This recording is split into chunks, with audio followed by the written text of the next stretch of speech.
Welcome to the EcoThink podcast, where you join us on a dive into climate change and social justice issues through a STEAM lens. Each episode, we will break down silos, build up amazement, and bring on action. We invite you to follow us on Instagram and Twitter at EcoThink Productions. If you'd like to join the Eco Geeks in supporting this podcast for just a couple of dollars a month, you can do that on Patreon at www.patreon.com/EcoThink. Now let's get on to the show.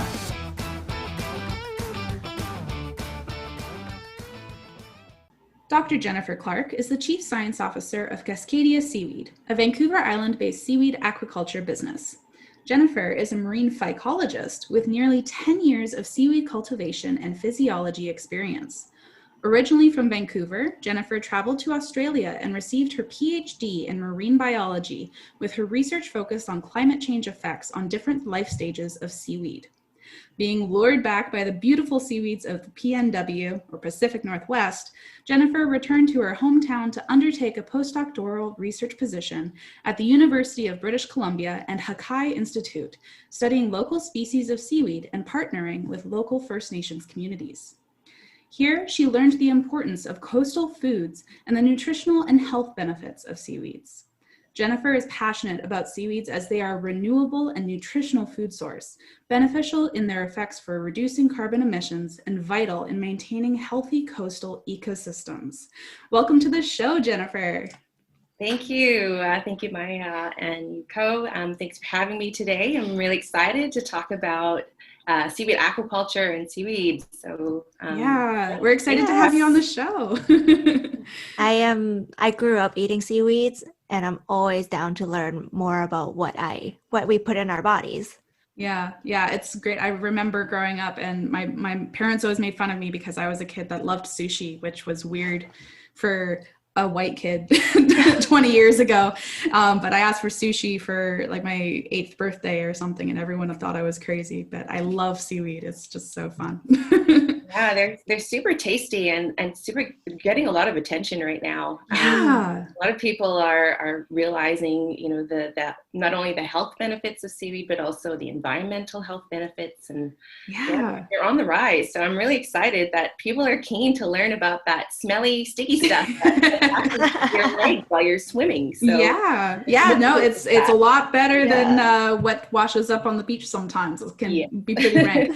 So we'll get into a bit more about all of those benefits that you just mentioned there. But before we get too into the weeds, I did want to ask you if you could tell a little bit more about yourself, about Cascadia Seaweed, and how you kind of came to work for them.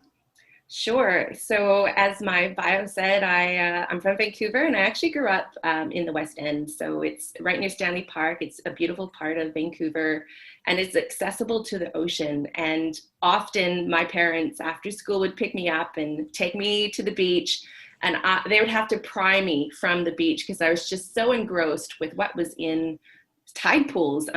Everything from the fish, from the seaweed, they had to tear me from it. And so this kind of naturally led me to explore other places, Australia being one of the most beautiful places in the world for looking at corals, and less known for their seaweed, which I think that is also on the rise. And I fell in love with the ocean. I wanted to know everything about it. And being from Vancouver, I know corals don't really grow in Vancouver. So I was lured back, wanted to study more about the photosynthetic organisms that are creating clean coastlines in British Columbia. And British Columbia's got, around 600 species of seaweeds, and 600. Probably more that are not even known about. So wow. I really wanted to learn more and see how they respond to global warming and learn about their nutritional benefits. So I did come back. I came to UBC and studied nori, which is, we actually have a local species here called Pyropia abedi. And I just know how beneficial they are for health, and with our changing climates, we just really need to protect that valuable resource. So, and in terms of finding Cascadia, the seaweed world is actually very small, and it's more likely that if you know someone who studies seaweed, they know someone you've worked with before. And so a colleague actually contacted me on Twitter who had just recently went from academia into seaweed aquaculture. And she's like, there's this great position with Cascadia Seaweed who are doing, they want to make food for the planet, they want to do environmental work, and they want to work with local First Nation communities. And that, for me, just ticked all the right boxes. Amazing. So I was a little bit surprised when I was looking at the description of the job. I was like, this job, it was great for me. Like, yeah. It's like they took every attribute and they're like, here's your perfect job. So, that doesn't happen often. Yeah. I was like, oh. So it was, I put my interest in, and Mike was straight onto it. Mike Williamson, who was our CEO of Cascadia Seaweeds, and he pretty much offered me the job there. So amazing.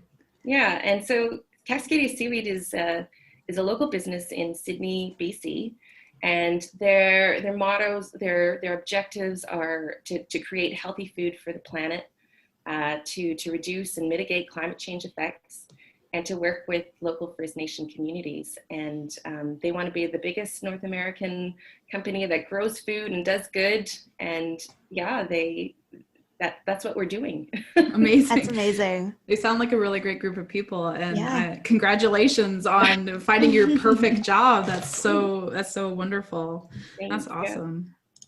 Before we jump into like the more seaweed aquaculture, I have some basic questions for you about seaweed. The term algae versus the term seaweed. Mm-hmm. What are your thoughts on that? So I use the two interchangeably, depending on who I speak to. But which term is, I don't want to say more correct, but which term would you prefer to use? So algae is kind of like a group of the organisms, and it encompasses both freshwater and marine. Mm-hmm. So seaweeds have got more of a connotation for marine species. They're also known as macroalgae. Not a lot of people kind of refer to them, but when we're actually particularly referring to marine species, we're talking about seaweeds. Mm-hmm. Okay. Awesome. Cool. And I get this question a lot. Are seaweeds plants? Are they animals? Are they something in between? So they are a blurry line. They're multicellular, or I guess seaweeds are multicellular organisms who can be considered both protists and plants. So they're different to plants, land plants, as they lack a vascular system. So trees have got roots and tissues that actually take up oxygen and move nutrients around the plant. And seaweeds are actually a little bit more passive. They don't have a vascular system. They don't produce seeds. They look a lot like trees underwater, but they lack kind of that structure that trees allow them to maintain their rigidness. And they actually have floats, or they're called nematocysts, that help them to stay upright in the water column. So yeah, it depends on who you speak to, but we refer them to marine plants. I would just call them seaweeds. Yeah. I also like the mention of the word floats, because it always makes me think of those little blow up water wings that you have as a kid, which it's an amusing image. Sure, and they utilize that to get light. So you know, putting them upright in the water. No, for sure. It's super useful for them. So let's kind of get into the topic of seaweed aquaculture then, because that's what Cascadia Seaweed does. It's kind of the process of trying to cultivate seaweed at the basic level. Could you tell us a bit more about seaweed aquaculture and how it works? Sure. So I always like to refer it, a lot of people know kind of planting seeds in soil in a field. So we're kind of doing the same thing, but with kelps, and not seeds, but spores. So in order to kind of understand seaweed aquaculture, we need to kind of know a little bit about their life cycle.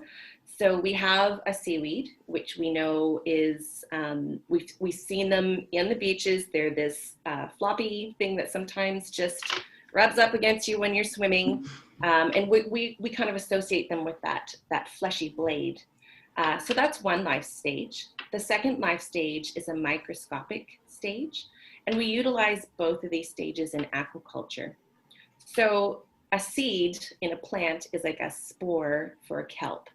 So how the process kind of goes is we go and get reproductive blades, so the fleshy bit. We take out of their sori, which is the term for reproductive blades, reproductive tissue. From the sori, we get zoospores. And these are flagellated cells that produce a gametophyte, which is a microscopic filament. And under certain natural conditions, usually during winter, you'll get the gametophyte producing gametes, eggs and sperm, and then through sexual reproduction, they fuse together, they make a kelp baby. And so this is all done on PVC pipe. So what we do is we get a PVC pipe that is wrapped with like a kite string or a nylon string. And so those zoospores want to land on a substrate so they can start growing. And so they land on this kite twine. After about 45 days, they develop these baby kelps. And then those baby kelps on the twine are actually put out onto a farm. And our farm is actually it's like a net, not a net, more like more lines. And they're wrapped around these production lines. So what happens in the next 3 months is that they're utilizing the ocean's natural nutrients and sunlight and energy, and they're growing into these, what we know as a kelp or a seaweed. And then from there, we harvest them and we process them and we put them into goodies, into food products, and then we have yummy food products for people to eat. So that's so cool. That's kind of the basis of aquaculture. There's lots obviously involved in it, and some of it can be quite complicated, but we're pretty much taking that same idea, planting a seed into the soil when a spore is planted into the water. Cool. How long is that process from, I guess, planting to harvesting? How long is that process? So we consider where we're putting spores on twine, we consider that the inoculation stage, and that process takes about 45 days. And then once we seed, and that's kind of like the same term as planting, once we seed our inoculated lines into the ocean, it takes about 3 months for them to kind of grow. And then we'll give and take when a good time is. We'll monitor the kelps and we'll monitor the environmental attributes around it, like ocean temperature and nutrients. And we'll kind of figure out a time that's going to produce big, beautiful biomass and not kind of compromise on things that might live on it or might eat it. Yeah, I was going to ask, because you mentioned that there is in kind of the natural sense, there is a seasonal kind of time frame for most seaweeds to go through this process. But in the aquaculture stage, presumably you're wanting to produce as close to year round as possible. Is there like kind of various batches going out periodically so that there's almost a continual harvest? Yeah, so it depends on which species. We grow kelp species. We grow Saccharina latissima and Alaria marginata, and they're both winter spring species. So they become reproductive in fall, and then they kind of grow over winter, and they're outplanted or they're seeded into the water in December. And then from December to March is when they kind of grow. So it depends on the species, but most kelps kind of have that life cycle. Summer is really hot for seaweeds, so not many species actually can utilize the summer heat. I know there's only a few that can kind of utilize it, and so our farms are kind of not in use in that period, but this is a project that we're looking into, is using spring species or perennial species that live longer than a year. So we can then utilize the farm year round. That's cool.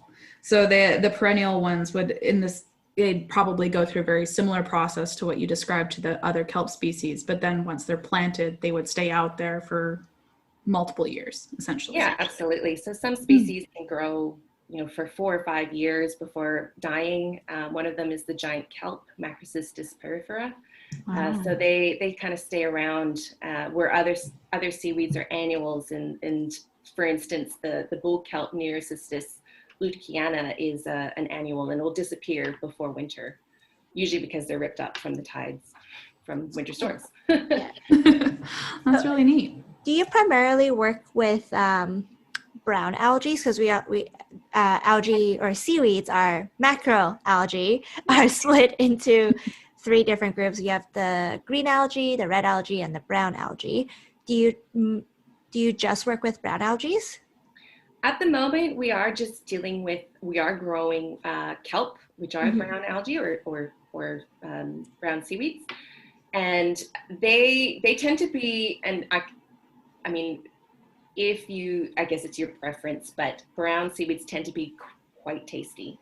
Sugar kelp, for instance, has got it's grown worldwide, and it produces lots of biomass, but it also retains a lot of that yummy goodness. And it's up to the people who really want to eat it.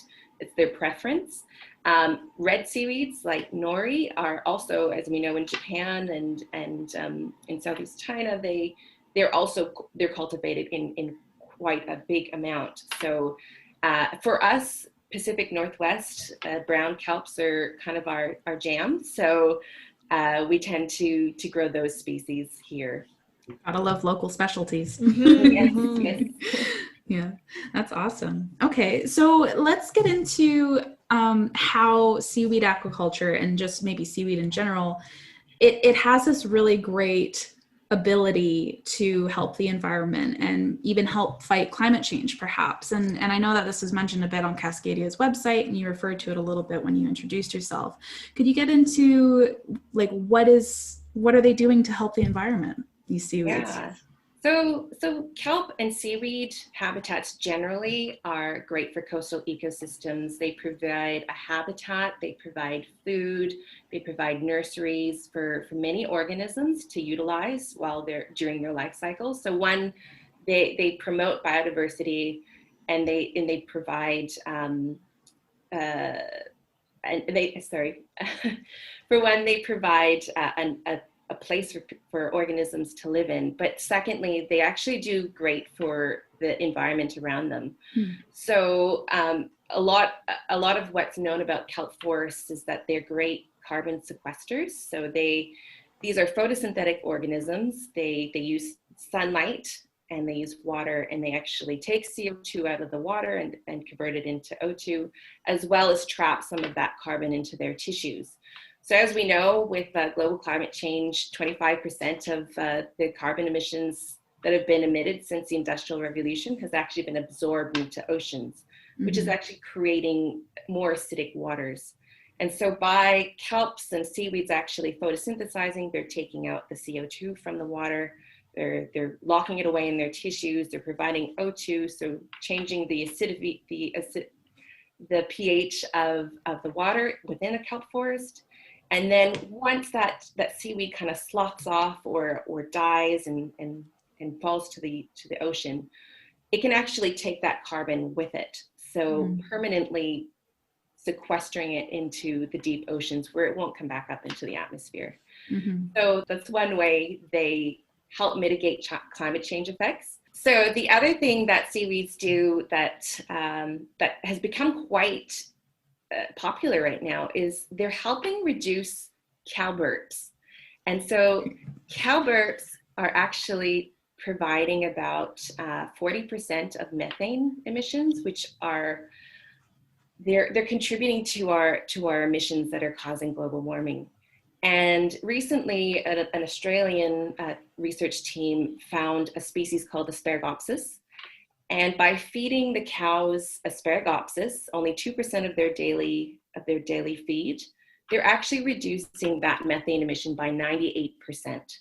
That's huge. So by providing and creating and growing seaweed as a food for cows. That's not only beneficial for our atmosphere, for our environment, but it's also great for dairy and cattle farmers who don't have to actually provide that much food to the cattle. So and the third thing that's really cool about seaweed in reducing climate change and helping the environment is that they're natural bioremediators. So you can put seaweeds outside of shellfish farms or agricultural runoff, and they will just absorb all the nutrients. So potentially they can be used as a potential tissue, and you can take that literally out of the ocean or put it into the deep and get it sequestered. And they actually they bioremediate the area. So they suck in all those nutrients and grow big and provide this beautiful, yummy seaweed. Wow. That's awesome. So like, just going back to the cow burps for a quick second, because I know this is a hot topic that people kind of giggle at a lot, but I did want to kind of bring up the topic of methane again, because it's a greenhouse gas that's actually 25 times stronger than carbon dioxide. So even though there's not as much of it, or it's not as prevalent, the idea of being able to reduce methane from cows, which, as you said, was 40% of methane productions, like that's a really amazing power. That's really Absolutely. cool. Yeah. And so it's actually, so it's the bacteria that are in the guts that actually break down the food. So they're ruminants, and they eat grains, and the bacteria that actually produce this methane is what's causing these methane emissions. And so the Asparagopsis, I think, actually provides has like a content called bromoform. Okay. And that is what's meant to be reducing the methane emissions from these bacteria. So one of Cascadia's projects is actually to find a temperate version of this, because Asparagopsis is grown in tropical waters. But if we want to be able to have this as a Canadian reduction of methane, we can find local species that could help provide that same benefits of methane reduction in cow burps. So that's really cool. Exciting. Yeah, that's really fun. It's kind of like Beano for cows. Right. I'm not sure if you'll know the answer to this question, but I'm just trying to imagine from a farmer's point of view, if they were to switch their feed from grain, I know grain is one of the cheaper feeds for agricultural animals, to seaweeds. Is that like a huge difference in cost for the farmer as well? Is it cheaper or more expensive? So, I mean, we're working out this as well. We're working with a lot of farmers and another researcher named Spencer Sarin. And the cow feed is actually quite expensive. I'm not sure if it's because of the production that's the production of the cow feed. Seaweeds grow, in some instances 10 to 30 centimeters a day, which is a lot of biomass that could be potentially utilized. The tricky thing is trying to find that balance between being able to cultivate a seaweed at about that amount that you need for cows, and also reducing methane effectively. So, we could be finding out that a small little filament is doing this great job, but in terms of cultivating that at scale, like scalability of that is probably the hardest. So for farmers, it's a great trade-off to be able to not have to feed them as much, and they're also getting some health benefits from seaweeds nutritionally for their cows. So to me and to many others, it may sound like a good deal. Yeah, I know that I would certainly say so. Plus, the idea of giving a cow some seaweed snacks sounds really cute. They'd probably lucky cows out there. Yeah. Marketable. Yeah. Awesome. So with all of these different benefits that seaweed has, not only for the environment, but even like nutritional benefits that not only for cows, I assume there's nutritional benefits for humans too. So how could people listening to this podcast incorporate seaweed products into their life? So surprisingly, and maybe unknowingly, many people already eat seaweed, and they don't know that they actually eat seaweed, but they're actually using products of seaweed. So this is like agarose, alginates, carrageenans, and they're used as a thickener in many products. So check out your ice cream. You'll probably have something in there. Your toothpaste, beer actually has it. Lots of beauty products. Yeah. So you're unknowingly actually consuming seaweed already. But as you mentioned, there's great health benefits for seaweeds, and it's high in iodine. So for many coastal people who actually have eaten it from the coast, it's great in thyroid regulation. It's a great source of omega-3. It's a great source of vitamin B12, which is one of the only non-animal sourced places that you can get vitamin B12. Vitamin C. There's just so many great attributes for seaweed, and it's becoming like the new kale. So people are recognizing it as being super beneficial, super nutritious, and they want to incorporate it into their diets. And I mean, you can incorporate it in different ways, such as you could forage for it and eat it raw. You can eat it in seaweed-based snacks. I know lots of poke bowls have seaweed. So definitely getting a lot more nutritional benefits from consuming seaweeds is great. Yeah. If I want to forage for seaweeds, I'm kind of imagining, because I have tons of friends who are mushroom foragers. They're the funnest guys I know. You can feel free to cut that out, Maya. No, it's staying in. All of your awkward jokes always stay in. If I were to forage for seaweeds, could I go to... I also live in Sydney, so I'm trying to imagine all of the local places. So I know by Lochside Trail, Tolista Beach, amazing place for red algae, for red seaweeds. But we also have tons of seaweeds growing near the marinas. Mm-hmm. What, if I wanted to forage my own seaweed, what do I need to look out for? Where shouldn't I go, and where should I go? Right. So here on Vancouver Island, the best places are the exposed areas. So going to the west side of Vancouver Island in Souk, and I know it's a marine park, but Botanical Beach, I wouldn't forage there, but you can definitely look at some great seaweeds there. Sombrio Beach.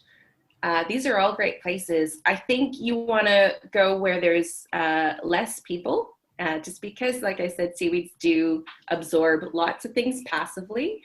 So if you want really fresh tasting seaweed, I would go to exposed areas on west side of Vancouver Island.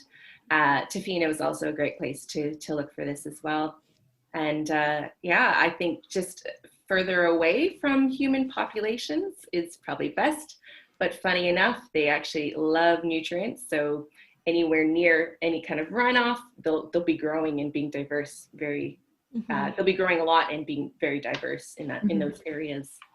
Cool. That's awesome. I know I have a jar of pickled bull kelp from Tofino, I think. I got it at a farmer's market one time, and I've been slowly eating it over the course of the last couple months, but it's really yummy. It's kimchi flavored, so it's nice and spicy. There's some great products being made, and pickled bull kelp is one of those ones that are being made. There's lots of seaweed snacks that are coming out, and it's just great to see all these innovative ways to eat seaweed, not just like as a raw form, but like in a salsa or a chutney or a chip or a jerky or amazing. It's great. There's lots of products that are just embracing the seaweed. That's amazing. Yeah. Do you have any recipes that you use that incorporate seaweeds? So I have used rockweed in a stir fry with like a tahini dressing. Amazing. Yeah, and it's actually got a great, because it's got that salty, nutritious goodness of like kelp and seaweed. So it's utilizing that umami taste. But then it's got that kind of firmness of like snow pea, I suppose.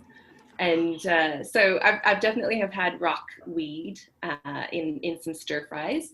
And then I've dried Pyropia, the nori species. It's actually, when I was studying it during my postdoc, we would often dry seaweeds to kind of get their dry weight biomass. And so we dry them in an oven, and you just open up the oven, and it just smells like this sweet, nutty, yummy taste that, it's hard to like, I'll just take a sample of my sample. So yeah, it was great to have that kind of, to try those foods that way. That's amazing. I definitely want to try rockweed stir fry. Yeah, because we find rockweed everywhere on the island. You flip them. I go tide pooling a lot for my job. You flip them over, and there's just a bunch of critters underneath taking shelter. That's so amazing. They're great, and like rockweed's actually found in many places, as you know. Like they can live in very diverse areas, right?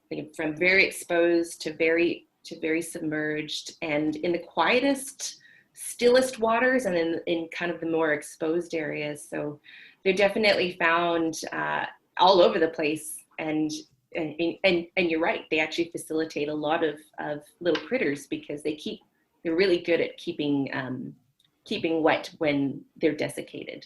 Mm-hmm. Mm-hmm. I just thought of a question going back to how seaweeds really like nutrients. So for a lot of places, especially urban areas, you have a lot of runoff from just human activity. If we were to cultivate a part of the shoreline where we actually cultivate more seaweeds, do you think that will help sequester and kind of prevent human contamination of the ocean? I'm kind of thinking like almost rain garden or boulevards on the side of roads where they absorb all the runoff from cars, but translating that to our coastline. Yeah, so that's a great question, and really cool if they could do that.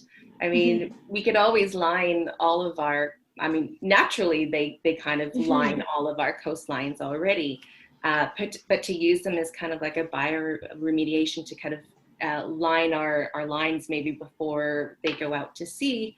I mean, you probably get a lot of seaweed, and maybe some clogging because they they do so well with so many nutrients. So I think it's careful planning for that. I was imagining the Clover Point has that new sewage plant that overflowed when we had a rainy season. Yeah. So Clover Point's actually the best place to find seaweed. It is. Don't harvest them there, though. Don't. No. Yeah. So, anywhere there's nutrients and disturbance, you'll find a really high amount of diversity in seaweeds. Amazing. So all of this talk is making me hungry for one, but it's also making me curious to know about maybe some upcoming projects that you guys have going on at Cascadia Seaweed. So can you share what you're currently working on? Sure. So there's quite a few projects, and so one of them that I'm really excited about is a gametophyte bank, and so this is kind of like a seed bank for seaweeds. So like I said, in that life cycle, there's a gametophyte, that small microscopic filament.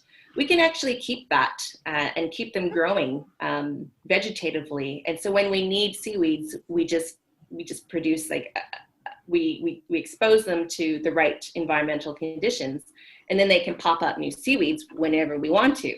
Cool. But and this is also a way to kind of to keep some of the strains that we like. So if we find, like right now on our farms, I'm testing out different individuals to see if they'll grow better or worse in different areas. And if there's one that grows really well in all areas, then we want to keep that. Of course. And keep that to make these beautiful blades. So that's one way that we can actually keep our seaweeds going, is kind of keeping them in a seed bank or a gametophyte bank. Cool. Another really cool thing that we're doing right now is we're part of a bigger program called Oceans 2050. And this is a global project which incorporates farms everywhere globally, from Japan to Canada. We're a part of that, to the UK. And the idea is to find out how much kelp farms are actually sequestering carbon. So there's lots of research that has been done on carbon sequestering, but how much is our farms that we're actually been running in some cases for nori and for seaweeds in Japan for hundreds of years, how much are we actually capturing? Mm-hmm. So Cascadia is really interested to know about how much we're actually sequestering. And so we're really excited to be a part of that project, and we're excited to see the numbers that come in. So that's a project that's happening right now. And then there is this agri-feeds or agri-science. So like I mentioned earlier, we're in the process of identifying a Pacific Northwest species that can do kind of similar things to our Asparagopsis species in reducing methane emissions. Another one that we're interested in is, and it's also getting some recognition, is bioplastics. So, cool. Like I've already mentioned, so we use seaweeds in we use seaweeds in agarose. We use them to make alginates. We use them to use the carrageenans, and those kind of byproducts can be made into a biodegradable and compostable packaging.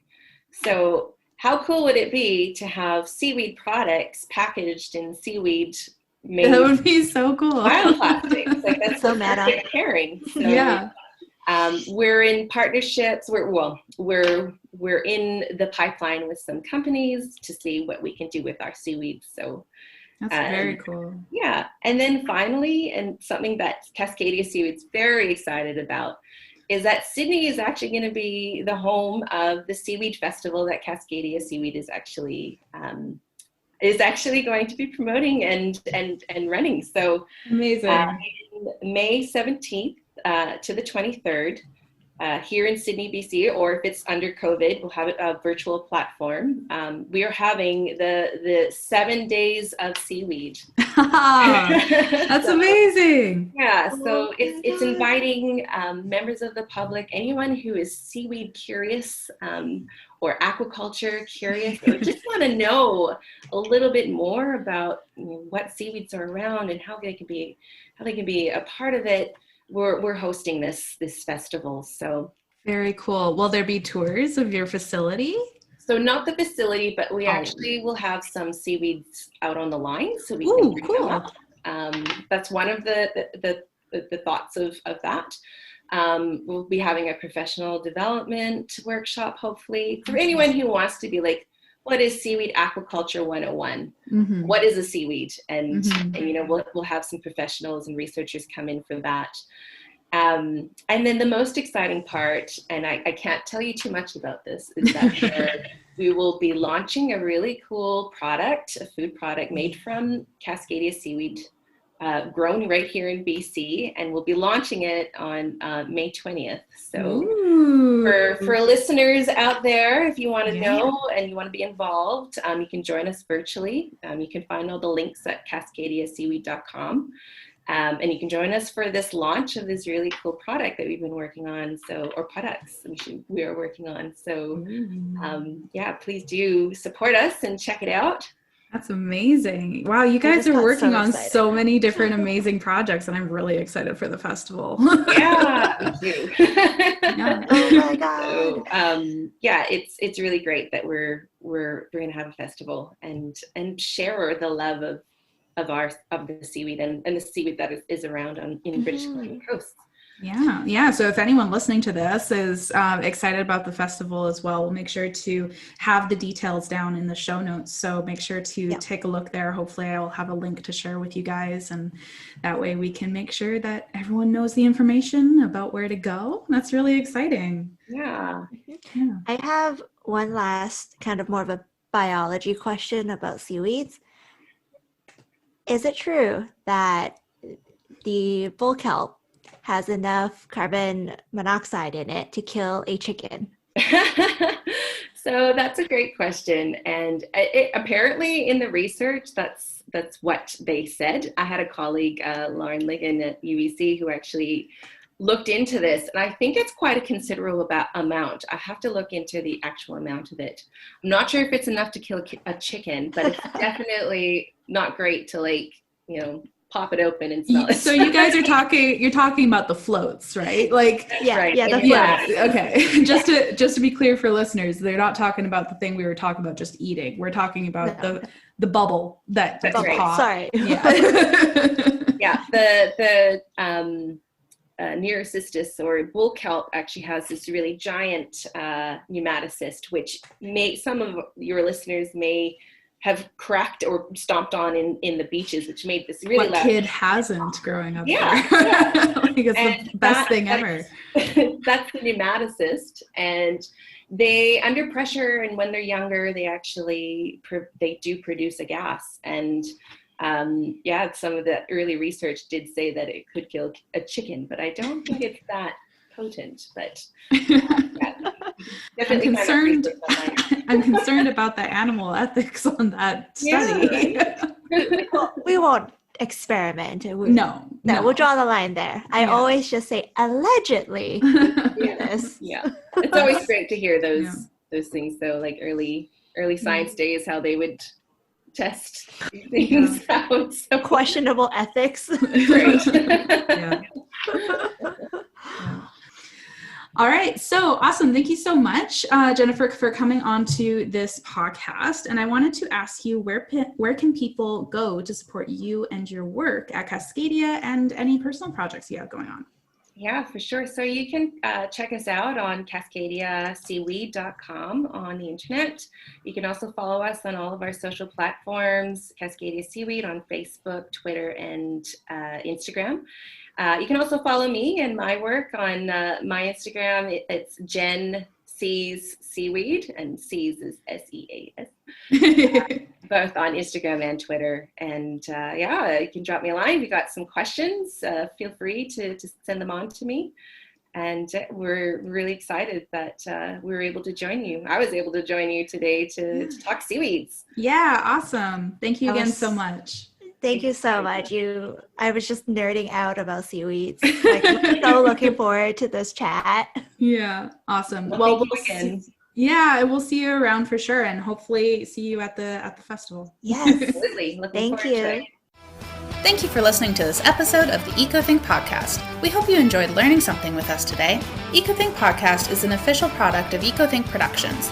You can find past episodes, transcripts, and show notes on ecothinkproductions.com/podcast. You can support us by following us on Instagram and Twitter at EcoThink Productions, and join the Patreon on patreon.com/EcoThink. See you next week.